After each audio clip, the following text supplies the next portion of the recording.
Bonjour tout le monde, c'est Christine de Style Harmonie, merci de me rejoindre. Alors aujourd'hui est un nouvel épisode sur les produits Résine Pro et je vais aujourd'hui vous faire une démonstration de la résine UV. Donc voilà comment arrive la résine UV. Avec un petit embout ici par où coule l'UV, la résine. Évidemment, c'est opaque parce qu'il ne faudrait pas que ça puisse s'abîmer à la lumière puisque c'est une résine UV. Cela vient avec une lampe spéciale, avec une lumière bleue. Je ne vais pas la mettre directement vers vous, mais voilà la lumière bleue. Et en fait, c'est même beaucoup plus bleu que ça en réalité. Donc, il faut absolument avoir ça pour que ça puisse fonctionner. Ou alors, vous avez des lampes également qui viennent pour les ongles. Pour celles qui font des UV, vous mettez la main dessous, ça fonctionnera très bien également. Alors, ensuite, il m'avait envoyé des petits bijoux comme ceci, donc à mettre en pendentif, avec ici déjà le trou. Et je me suis dit que j'allais vous montrer comment faire. Et là, je me suis inspirée de la petite maison. J'avais une petite idée en tête. Alors, au préalable, je me suis déjà entraînée pour ne pas vous faire perdre trop de temps, et j'ai fait déjà ce petit bijou ici qui était un petit chat. Donc je n'ai pas fait quelque chose d'extravagant, mais je voulais déjà un petit peu manipuler la résine pour voir comment elle se comportait. Alors ici j'ai mis évidemment du blanc, du rouge et un petit peu de noir pour la queue. C'est très bien ressorti, mais en fait ce que vous devez savoir, c'est qu'on va travailler à l'envers. Et c'est plutôt comme ça en général que l'on travaille, mais après tout, il n'y a pas forcément de mauvais choix. On pourrait travailler dans l'autre sens. Moi, j'ai préféré travailler à l'envers parce que je voulais mettre plusieurs couches, puis je ne savais pas trop comment l'aborder non plus. Et puis si on rate, il vaut mieux rater le côté à l'envers que le côté à l'endroit. Si vous remarquez ici, je vais vraiment l'approcher davantage, le détour qui est doré est plutôt bien conservé, alors que j'ai fait des petites erreurs ici. Je suis venue le remplir, je ne sais pas si vous le verrez vraiment bien, mais un petit peu trop. Et il y a des endroits où j'ai légèrement, ma peinture est venue légèrement empiéter le côté doré. Donc c'est pour ça que je préfère travailler sur l'envers pour être sûr que le devant reste impeccable. Alors, je vous ai donc dit que j'allais utiliser la maison. Quand c'est tout petit comme ça, ayez des cure-dents. Il va falloir travailler avec des cure-dents parce qu'il faut aller dans tous les coins. C'est une résine qui est assez épaisse et le petit cure-dent va vous permettre de diriger un petit peu la résine. Là, j'ai décidé d'utiliser pour ma petite maison des fleurs séchées qui arrivent des fois dans des petits containers comme ça que j'ai acheté sur AliExpress. Donc c'est l'occasion, j'ai déjà essayé, elle rentre très bien. Et puis, qu'est-ce qu'il vous faudra d'autre? Dans ça, c'est juste pour attraper ma fleur. Et en fait, également les colorants. Alors, je reviendrai sur les colorants, mais j'ai voulu utiliser les leurs. Et les colorants donc arrivent en pâte. Je vous l'avais montré dans la présentation. Il en faut très peu pour colorier et pour colorer votre résine. Alors ça marche sur la résine UV, mais ça marche aussi sur la résine normale et elle est tout à fait compatible avec de la résine que vous pourriez déjà avoir à la maison. Donc utilisez pareil un cure-dent quand vous voulez la prendre parce qu'il en faut très peu. Elle n'est pas vraiment transparente. C'est plutôt quelque chose d'opaque. C'est un petit peu l'idée que j'en avais quand j'ai vu que c'était pâteux. Donc ils disent que si on n'utilise pas plus de 1% de colorant par rapport à votre résine, ça va avoir un effet semi-transparent.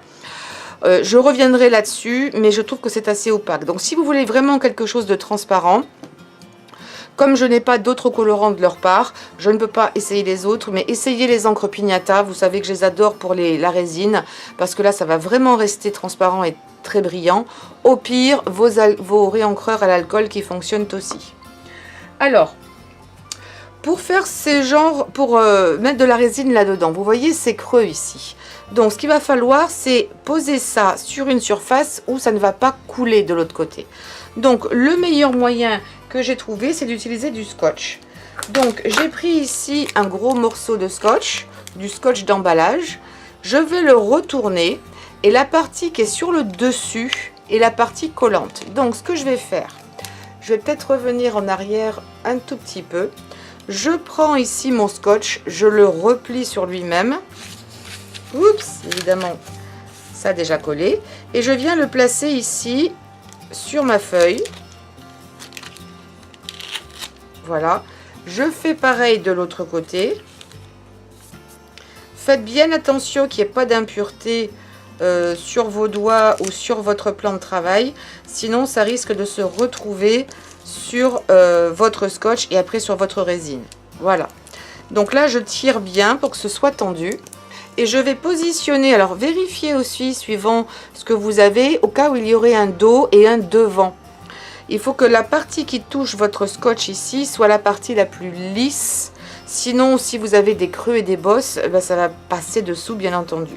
Là, je regarde et je ne vois pas de devant ou d'arrière. Je n'ai pas l'impression qu'il y en ait.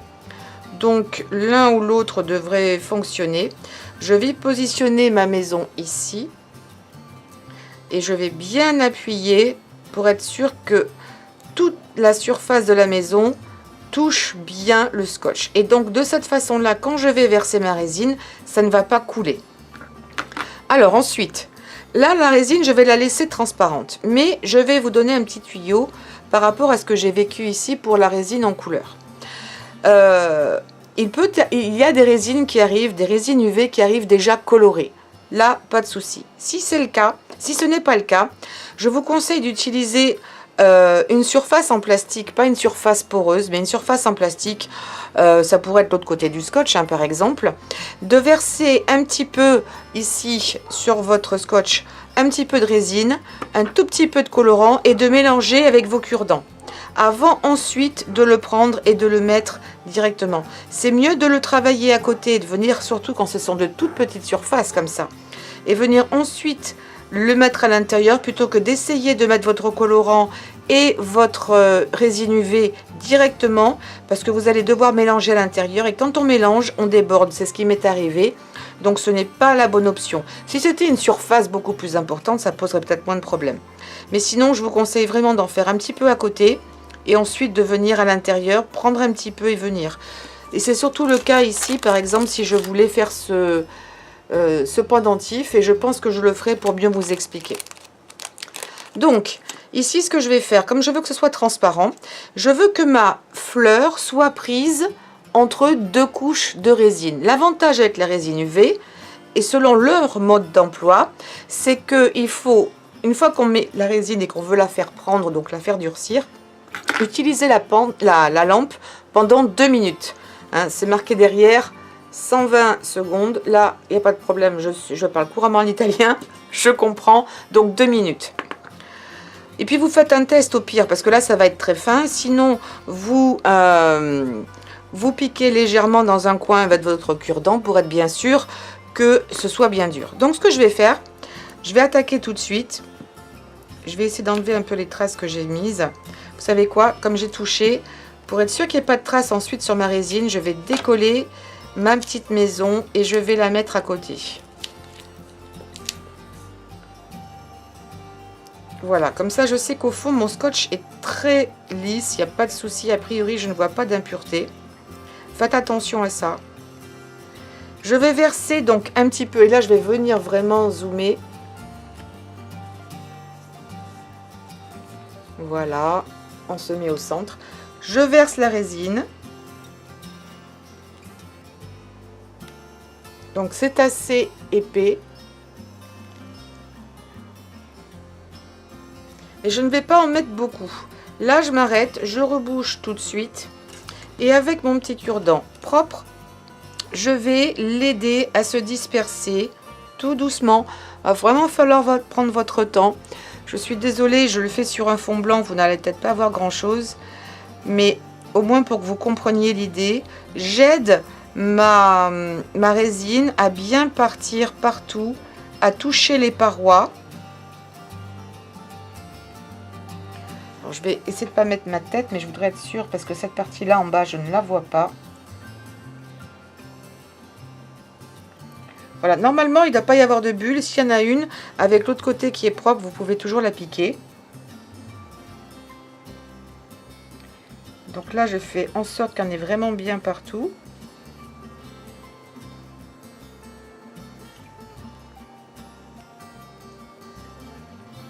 Voilà. Ça me semble plutôt bien. Maintenant, ayez aussi toujours un petit sopalin à proximité. Voilà, pour essuyer. Et là, je vais faire prendre.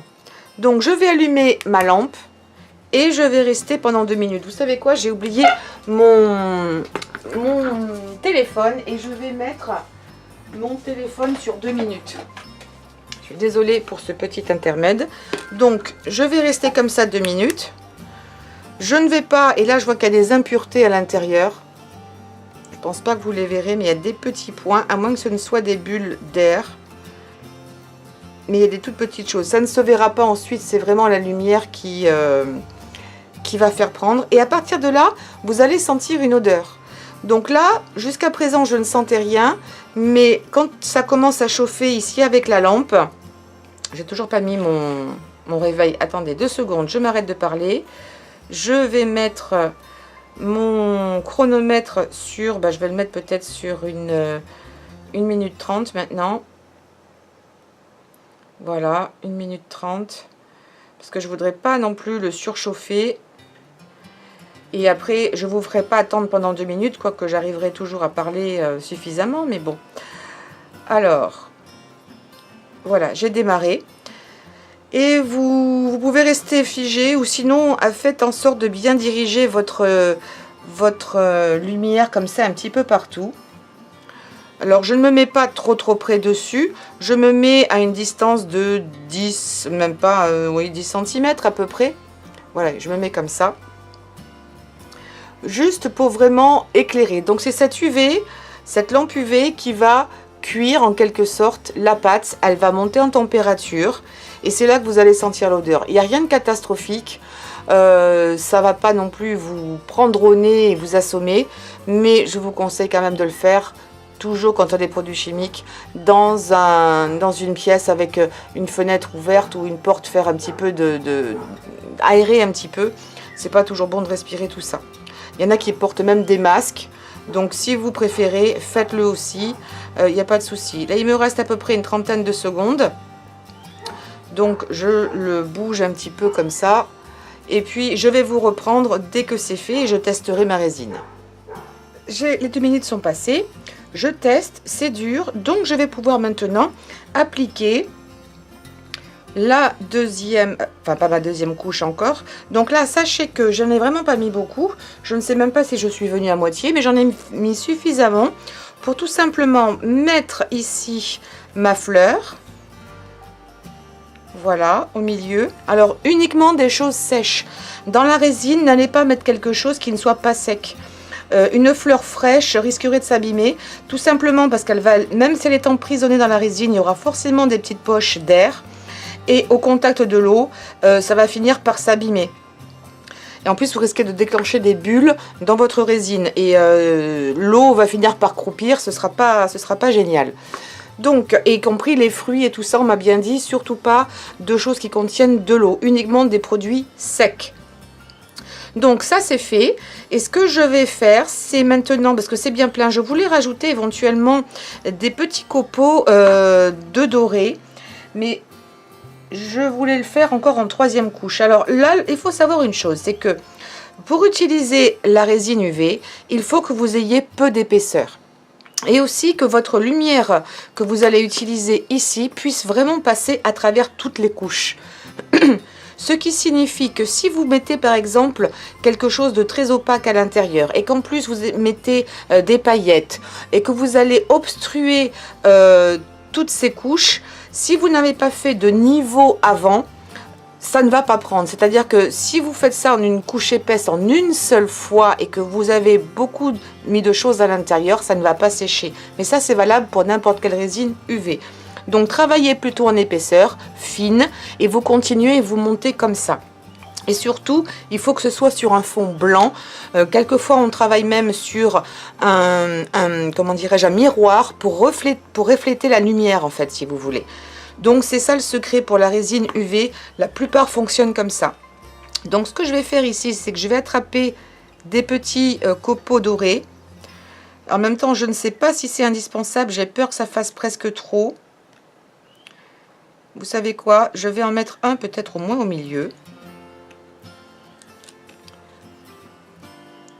Hop, j'essaie de le faire tenir à peu près là où je veux. Le mieux, vous savez quoi? Ce que je vais faire. évidemment maintenant ça a collé sur mon scotch. Je vais mettre une petite goutte de résine et je vais le faire prendre dedans. Donc je mets un peu de résine. En fait j'en ai mis plus qu'une goutte. Et je vais aller directement, délicatement, essayer de, sans faire bouger ma fleur, d'éparpiller la résine comme ça. Comme je l'ai fait tout à l'heure. Pour ça, aidez-vous de la lumière. Pour regarder si vous avez été partout, dans tous les petits coins. Je tapote aussi un tout petit peu ma fleur. Je vois qu'elle ne bouge pas, donc ça c'est plutôt une bonne chose. Je pense que je vais peut-être en remettre un tout petit peu. Et franchement, moi je préfère travailler à l'envers. Parce que c'est là que ça bavouse. Ou qu'on risque de déborder. Et ce ne sera pas joli ensuite. Qu'il y ait au moins un des deux côtés. Ah, là j'ai bougé, mais ça va aller. Un des deux côtés qui soit bien fait. Ce qui est important aussi, c'est que votre table soit de niveau. Si votre table penche d'un côté ou de l'autre, vous comprenez bien que ça va sécher dans cette position-là. Et qu'en plus, vous risquez de déborder là où vous ne voulez pas et qu'il en manque au côté opposé. D'accord ? Ça semble évident, mais pensez-y, vérifiez. Et là, j'ai l'impression que ma table n'est pas tout à fait de niveau. Donc là, ce que je vais faire, je vais attraper un autre petit bout ici.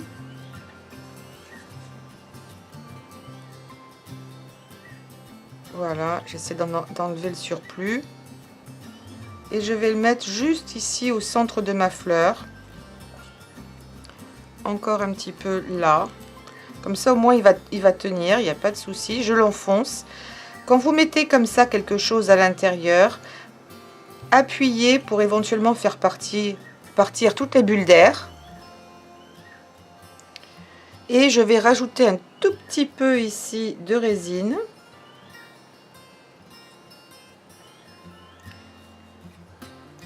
Et je fais en sorte de ne pas déborder.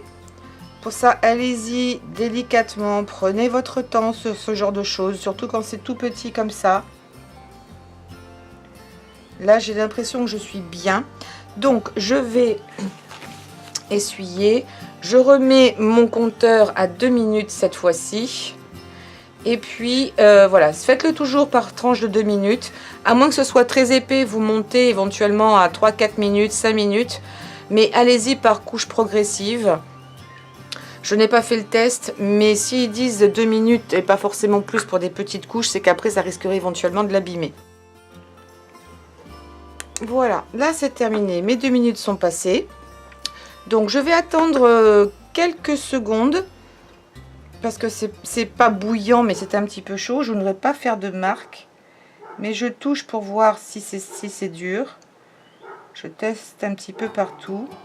C'est dur. Donc, je vais pouvoir la décoller. Et pour ce faire, je vais y aller en douceur. Je vais prendre mon scotch et le défaire d'ici.